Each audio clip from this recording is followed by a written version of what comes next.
You are listening to The Price of Mercy, Moretti Family Series Part 1. Written by Anna Pope. Narrated by Onyx. Chapter 1. The Wounded Stranger. The night was quiet, almost deceptively so. A light drizzle had dampened the pavement, leaving behind the fresh scent of rain that mingled with the distant aroma of street food from a nearby vendor packing up for the night.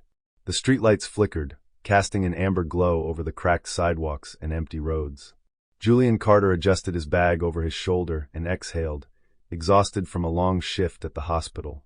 His apartment building stood before him, an old but sturdy brick structure with ivy creeping along its edges, a stark contrast to the more modern complexes nearby.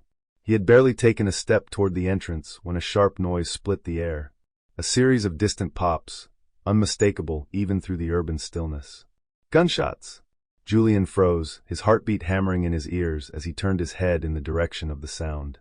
His rational mind told him to get inside, to lock the door and stay out of it, but his instincts as a doctor wouldn't let him move just yet. Then he saw him.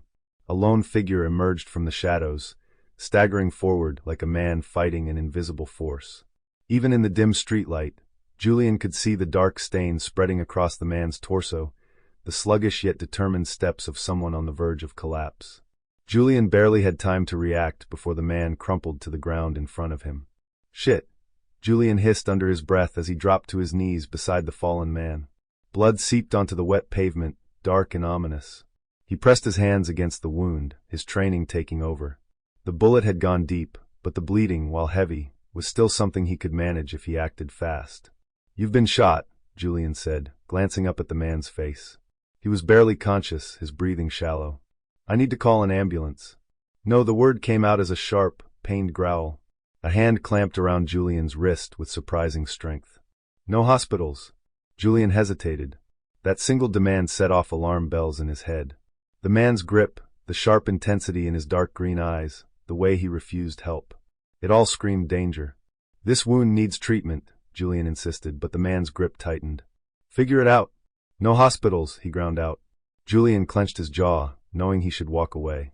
This man was clearly involved in something he wanted no part of. But leaving him here meant a slow, painful death. Cursing under his breath, Julian hooked an arm under the man's shoulder and hauled him up. The man let out a low groan, but didn't fight him. Half carrying, half dragging, Julian maneuvered him through the entrance and into the dimly lit hallway of his apartment building. The stairwell creaked beneath their weight as he struggled to get him inside his unit. Once in the apartment, he eased the man onto the couch before quickly locking the door behind them.